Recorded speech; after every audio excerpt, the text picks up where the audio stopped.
ఆ ఇల్లు కూడా 500 రూపాయలకి అప్పట్లో అమ్మేసినప్పుడు ఈ నాయి బ్రాహ్మణులు ఒక ఆయన కొనుక్కున్నారు. కొనుక్కుండి వాళ్ళు ఏదో ఇలాగ లోతుకి తవ్వేటప్పటికి ఇక్కడ టంగ్ మన శబ్దం వస్తుందంట. ఇలా గోడ ఏదో తీసేయాలని చూస్తే ఆ లోపల నిధి దొరికిందంటండి. ఆ నిధితో వాళ్ళు ఏమీ లేని వాళ్ళు 500 అప్పు చేసి కొనుక్కున్నవారు ఈరోజు లక్షాధికారులుగా అయిపోయారు.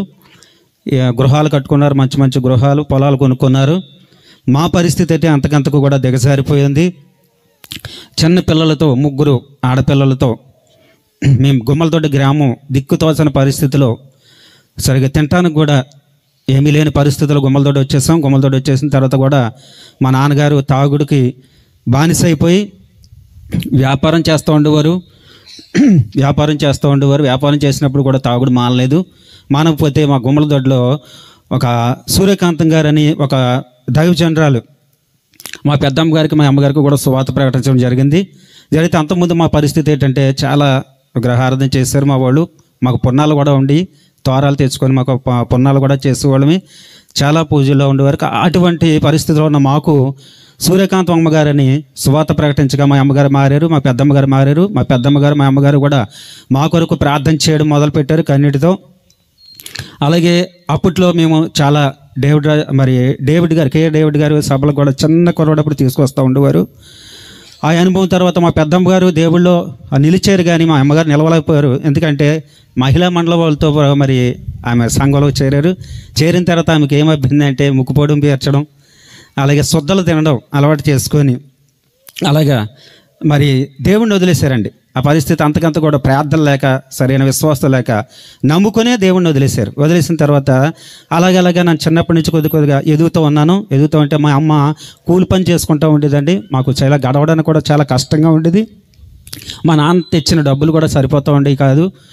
ఆ టైంలో అలాగలాగే ఎదిగిన తర్వాత నేను కూడా చిన్నప్పటి దేవుడు నమ్ముకున్నాను, కానీ నేను కూడా వదిలేశాను. తల్లి ఏ బాటలో నడిస్తే పిల్లలు కూడా అదే బాటలో నడుస్తారు అన్నట్టుగా నేను దేవుడిని వదిలేసిన తర్వాత ఒక శ్రీనివాస బాలభక్త భజన సమాజంలో జాయిన్ అవ్వడం జరిగింది. అక్కడ నేను పాటలు పాడుతూ ఉండేవాడిని. అలాగే అక్కడ సినిమా పాటలు మీద దుర్గం మీద రాసేవాడిని.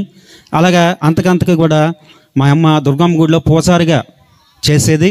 దేవుణ్ణి వదిలేసి తర్వాత చాలా రోజులు అయిపోయింది పూజారిగా చేసేది. తర్వాత నేను గౌరీ సంఘంలో జాయిన్ అయ్యాను. మేము గౌర కులానికి చెందినవారు అండి, బీసీలవి. అయితే గౌరీ సంఘంలో నేను కోశాధికారిని. ఆ పరిస్థితి నుంచి అక్కడి నుంచి నేను ఎన్నో యాత్రలు చేశాను, ఎన్నో పూజలు. శుక్రవారం కూడా ఉపవాసం ఉండి అక్కడ గుళ్ళో కూడా సేవ చేసేవాడిని, విజయదశమి కట్టాను. అలాగే ఒకసారి వినాయక చవితి జరుగుతూ ఉంటుంటే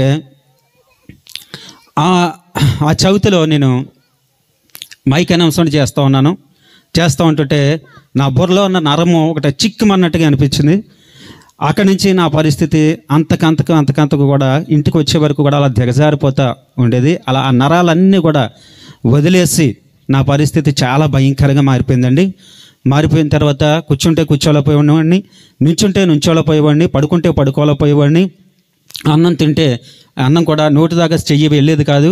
అటువంటి పరిస్థితిలో ఉంటుండగా చాలా భయంకరమైన పరిస్థితి. ఏ నిమిషంలో నా ప్రాణం పోద్దో, ఏ క్షణంలో నా ప్రాణం పోద్దో, ఏ టైంలో నా పరిస్థితి ఎలాగుంటుందో అని చాలా భయంగా బ్రతికేవాడిని. అలాగే ఒకానొక టైంలో కూడా భూమి లోపలికి వెళ్ళిపోయినట్టు, నేను లోపల దిగిపోయినట్టు చాలా అయోమయ పరిస్థితిలో ఉంటుండగా మానస మెంటల్ హాస్పిటల్ కూడా నన్ను తీసుకెళ్లారు, రాజమండ్రి. తీసుకెళ్ళిన తర్వాత మందులు ఏం పని చేయకపోవడంతో తర్వాత నేను నమ్ముకున్న దేవతలందరినీ కూడా చాలామందిని నేను నమ్మాను. నాకు దుర్గమ్మ అంటే చాలా పిచ్చి, చాలామంది నేను నమ్మాను, కానీ ఎవరి వల్ల ఏ ప్రయోజనము నాకు కనపడకపోతే యేసుక్రీస్తుని నేను తలుచుకోలేదు, అందరినీ తలుచుకున్నాను. కానీ ఒక తెల్లవారుజామున ఆయన ఒక బట్టల సౌకర్యలాగా వచ్చి నీ నీరసం నేను తీసేస్తాను, నువ్వు భరించగలవా అన్నాడండి. భరించగలవంటే నేను భరిస్తాను అనగానే ఆయన నా కుడి చేయబట్టుకొని తర్వాత ఎడం చేయబట్టుకొని గట్టిగా లాగడం మొదలు పెట్టాడు. తొడకాలు పట్టుకొని గట్టిగా లాగిన తర్వాత అప్పటి వరకు కూడా నా పరిస్థితి ఎలాగ ఉందంటే చావనా బ్రతకనా ఏ నిమిషంలో ఏ క్షణంలో నా ప్రాణం పోద్దో తెలియలేని పరిస్థితిలో ఉన్నదప్పుడు అలాగే ఎప్పుడైతే లాగాడో నాకు ఒళ్ళంతా కూడా ముచ్చెమటలు పడేసింది. నా ప్రాణం ప్రశాంతంగా అనిపించిందండి. అనిపించిన తర్వాత ఆయన కొద్ది దూరం వెళ్ళి ఇంకా నీ నీరసం ఇంకా చిన్న పడదు ఉందని చెప్పి వెళ్ళిపోయిన తర్వాత నాకు ఒళ్ళు మొవ్వలాగా అయిపోయి చాలా ఆరోగ్యంగా ఉన్నట్టు ఉందండి. ఎందుకంటే ఆ బాధ ఎటువంటిదంటే మీకు వర్ణించలేను. ఒక కోడిని పీకు కోసేస్తే మొండు వేరైపోయి వేరైపోయినప్పుడు అది ఎలా గలగల్లాడుతూ కొట్టుకొని చచ్చిపోద్దో అటువంటి పరిస్థితి అనమాట. చాలా భయంకరమైన పరిస్థితి అప్పట్లో. మరి అలాగైన తర్వాత నా పరిస్థితి చాలా భయంకరంగా అయిన తర్వాత దేవుడు స్వస్థపరిచిన తర్వాత ఆయన యేసు ప్రభు అని అనుకోకపోతే మా అమ్మగారితో చెప్పాను. ఎలాగంటే ఏ దేవుడు వచ్చి నన్ను ఎలా చేయి కాలు ఇలా పట్టుకొని లాగిన తర్వాత నాకు ఎలా ప్రశాంతంగా ఉందామా అంటే ఇంకెవరు నువ్వు మూడోసారి పెద్ద తిరుపతి వెళ్తాన్నావు కదా ఆయనేమో అని మా అమ్మగారు చెప్పడం జరిగింది. అలాగే నా పరిస్థితి ఏంటంటే అందులో ఉన్నప్పుడు జిల్లాలు దాటి యాత్రలు చేశాను. జిల్లాలు తిరిగానండి. యాత్రలు చేశాను. తర్వాత నా భార్య దగ్గరికి వెళ్తే అతను ఎవరో కాదు, అక్కడి నుంచి అలా కాణిపాకం వెళ్ళావు కదా ఆయనేమోనేమో మా ఆవిడ గారు అంటాం అన్నది. అన్న తర్వాత 3వ దినమున మళ్ళీ వచ్చాడండి. నేను ఒక చర్చిలోకి నేను ఆరాధించే దేవత పట్టుకొని వెళ్ళిపోతుంటే ఆ ఫోటోతో పాటు నేను పాతాళంలోకి వెళ్ళిపోతున్నానండి. పాతాళంలోకి వెళ్ళిపోతుంటే బాబోయ్ అనుకుంటా ఆ యొక్క నరకంలోకి వెళ్ళిపోతూ ఉంటుంటే ఆ యొక్క మందిరంలో పెద్ద వెలుగు, ఆ వెలుగులోంచి ప్రభు నాతో మాట్లాడుతున్నాడు. అది పారేయి నేను లేవదీస్తాను, అది పారేయి నేను లేవదీస్తాను, అది పారేయి నేను లేవదీస్తాను 3 సార్లు అన్నాడు. 3 సార్లు అన్న తర్వాత పారేసిన తర్వాత ఆ వెలుగైన నా దగ్గరికి వచ్చి ఆయన కుడి హస్తం అందించి నన్ను పైకి లేపాడు. దేవుని స్తోత్రం. పైకి లేపిన తర్వాత ఇప్పుడు ఎవరు నన్ను స్వస్థపరిచారు అన్నది నాకు అర్థమైంది. తర్వాత తెల్లవారుజామున ఇది అయిపోయిన తర్వాత ఈ దర్శనం అయిపోయిన తర్వాత నేను ఆలోచిస్తూ ఉన్నాను. ఎన్నో పూజలు చేశాను, ఎన్నో వ్రతాలు చేశాను, ఉపవాసాలు ఉన్నాను, ఎన్నో యాత్రలు చేశాను, ఎన్నో భజన పాటలు పాడాను, ఎన్నో భజనలో పాటలు రాశాను, ఎన్నో దగ్గరికి భజనల నిమిత్తం వెళ్ళాను, ఎన్నో చేశాను. అయినప్పటికీ కూడా మరి ఎవ్వరూ కూడా నన్ను బాగు చేయలేదు, నా రోగాన్ని తీసివేయలేదు. కానీ తెల్లవారుజామున వచ్చి నన్ను బాగు చేసి నాకు తిరిగి ప్రాణాన్ని ఇచ్చావు కాబట్టి నీవే నిజమైన దేవుడివి, ఇక్కడి నుంచి నిన్నే నమ్ముకుంటాను అనుకున్నాను. దేవుని స్తోత్రం. అన్న తర్వాత ఒక చర్చికి వెళ్ళడం మొదలెట్టాను. నా భక్తి జీవితం ఇలా కొనసాగుతూ ఉన్నది. కొనసాగుతూ ఉన్న టైంలో మా అమ్మగారు ఇంకా మారలేదు, మా మిస్సెస్ ఇంకా మారలేదండి, మా తల్లిదండ్రులు ఇంకా మారలేదు. మా పెద్దమ్మగారు మాత్రం ఆ కన్నీరు విడిచి మా కొరకు 3 గంటల సమయంలో కన్నీరు విడిచి ప్రార్థన చేస్తే అదే నన్ను రక్షణలోకి నడిపించింది అని నేను ఇప్పటికీ కూడా విశ్వసిస్తూ ఉన్నాను. దేవుని నామానికి మహిమ కలుగును గాక. అయితే ఆ భక్తి జీవితం అలా కొనసాగుతుంటే ఒకసారి నాకు హార్ట్ ప్రాబ్లం వచ్చిందండి. హార్ట్ ప్రాబ్లం వస్తే 5 హాస్పిటల్కి తిప్పారు, కానీ లాభం లేదన్నారు. కానీ లోపల ఒక భవానీ ప్రసాద్ గారి హాస్పిటల్ తీసుకెళ్తే, ఆ డివి సుబ్బారావు గారి హాస్పిటల్ తీసుకెళ్తే అసలు లోపల గుండె కనపడతలేదని చెప్పారండి. చాలా స్కానింగ్ తీసినప్పుడు చాలా భయంకరంగా పరిస్థితి మారిపోయింది. ఆ గుండెలో సూదులిచ్చి పొడిచినట్టు అయిపోయిందండి. అయిపోతే 5 హాస్పిటల్ తిప్పారు. కాకినాడ ప్రైవేట్ హాస్పిటల్ తీసుకెళ్లారు, కానీ మరి ఆపరేషన్ చేసినప్పుడు కూడా ఇతనికి బతికే అవకాశం లేదని చెప్పారు. 1,80,000 కట్టమన్నారు. నన్ను జనరల్ హాస్పిటల్లో జాయిన్ చేసిన తర్వాత అక్కడ నాకు ట్రీట్మెంట్ జరిగింది. 9 రోజులు ట్రీట్మెంట్ అయిందండి. సంతకాలు చేయించేసుకున్నారు. ఏ టైంలో చచ్చిపోతాడో చెప్పలేము, కానీ ఈ ఆయాసం గస మాత్రం పోతలేదండి. నాకు ఏ టైంలో నా ఊపిరి ఆగిపోద్దో నాకే తెలియదు. చాలా భయంకరమైన పరిస్థితిలో నేను ఉన్నాను. 9 రోజులు ట్రీట్మెంట్ జరిగింది.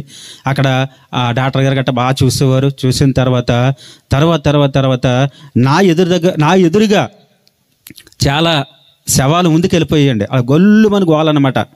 నాకంటే తక్కువ బలహీనత ఉన్న వాళ్ళే, తక్కువ రోగం వాళ్ళే మరి శవాలు లేచిపోతే నాకు భయం అనమాట.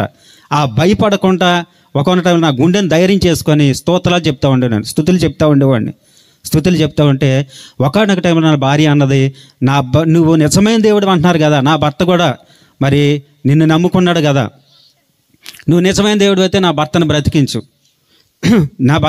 నేను కూడా నేను నమ్ముకుంటాను అన్నదంట. ఆవిడ దేవుడికి 15 నిమిషాలు టైం ఇచ్చింది. అలాగే వెళ్ళి వచ్చేటప్పటికి నా భర్తకి ఈ యొక్క గస అంతా పోవాలి. అప్పుడు నా పరిస్థితి ఏంటంటే ఊపిరి తీసుకోలేని పరిస్థితి అనమాట. అంటా ఉన్నాను ఇలాగా ఈ పరిస్థితులు అనమాట, చచ్చిపోతాను ఇంకా. ఆ టైంలో నా భార్య ఒక నిర్ణయం తీసుకున్న తర్వాత ఆవిడ అలా 10 నిమిషాలు అలాగ వెళ్ళి వచ్చిన తర్వాత నేను ఆ యొక్క ఆయాసం అంతా పోయింది, ఆ గస అంతా పోయింది, లేచి కూర్చున్నానండి. దేవుని స్తోత్రం.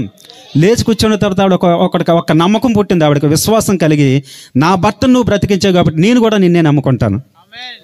అప్పటికి మా అమ్మగారి తర్వాత ఆవిడ పూజారి. ఎక్కడండి? గుళ్ళో పూజారండి. కానీ ఆవిడ నమ్ముకున్న తర్వాత మా పెద్ద బామ్మద్ది గారు వచ్చారు. అలా మా మామయ్య గారు అందరూ కూడా చూడడానికి వచ్చారు. వచ్చిన తర్వాత ఒకళ్ళు చూస్తా వెళ్తా ఉన్నారు. నన్ను ఇంటికి తీసుకొచ్చారండి. నేను బ్రతికాను అప్పుడు అక్కడ స్టాఫ్ అంతా కలిపి నాకు ఏం పేరు పెట్టారంటే అత్తిలి సత్యబాబు పేరు పెట్టారు. నా పేరు సత్యనారాయణ కదండి. లోకంలో కూడా నా పేరు ఒరే సత్యబాబు అంటా పిలిచేవారు. నా పేరు సత్యనారాయణ. దేవుని నామానికి మహిమ కలుగును గాక. అయితే ఎలా జరుగుతూ ఉంటుండగా మా మిస్సెస్ మారింది.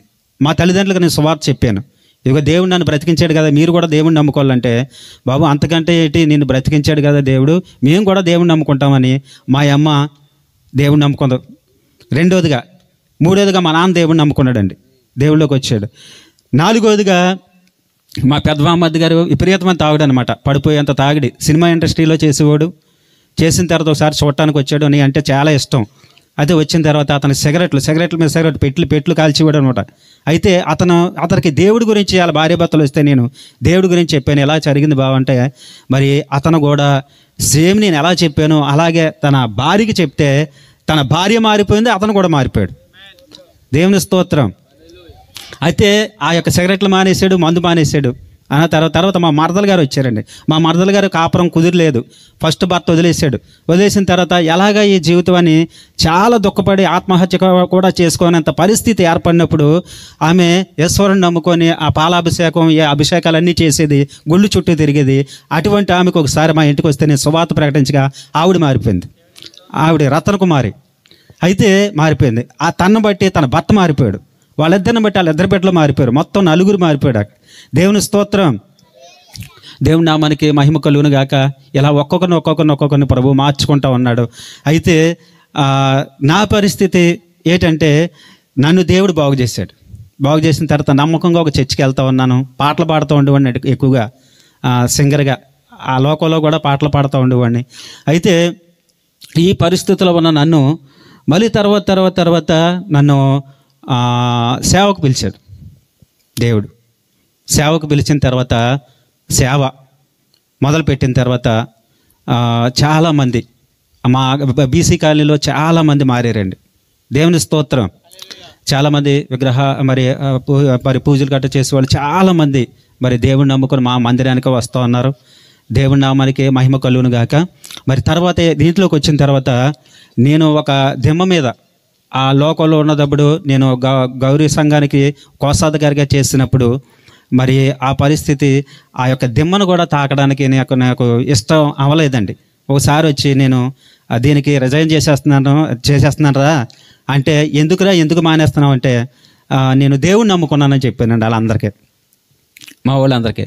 ఎందుకు సడన్గా నువ్వు ఎందుకు దేవుడిని నమ్ముకోవాలా, అతను మన దేవుడు కాదు కదా, నువ్వు ఎందుకు నమ్ముకోవాలి, సడన్గా దాంట్లోకి వెళ్ళిపోవడం ఎట్రా అంటే, అతనికేదో దేవుడు దర్శనం ఇచ్చి ఉంటాడు రా అని ఒక అతను చెప్పితే వాళ్ళు అలాగే నోరు మూసుకొని ఊరుకున్నారండి. ఇప్పుడు చాలా తర్వాత దేవుడిని నమ్ముకున్న తర్వాత నేను చాలా ఇబ్బంది పెట్టినప్పుడు కూడా నేను తర్వాత లెక్క చేయలేదు. దేవుడి నామానికి మహిమ కలుగును గాక. ఇక్కడికి అలాగే ఆరోగ్యంగా ప్రభువు నడిపిస్తున్నాడు. దేవుడి నామానికి మహిమ కలుగును గాక. మరి మా చుట్టాలు, బంధువులు, రక్త సంబంధులు, మరి కొంతమంది స్నేహితులు, శ్రేయభిలాసులు చాలామంది మరి నేను మరి దేవుళ్ళలోకి వచ్చిన తర్వాత సేవ చేసిన తర్వాత చాలామంది మారారు. దేవుడి నామానికి మహిమ కలుగును గాక. ఈ యొక్క పరిశుద్ధమైన సాక్ష్యం దేవుడు తన కృపలో దీవించి ఆశీర్వదించును గాక. ఆమేన్. దేవునికి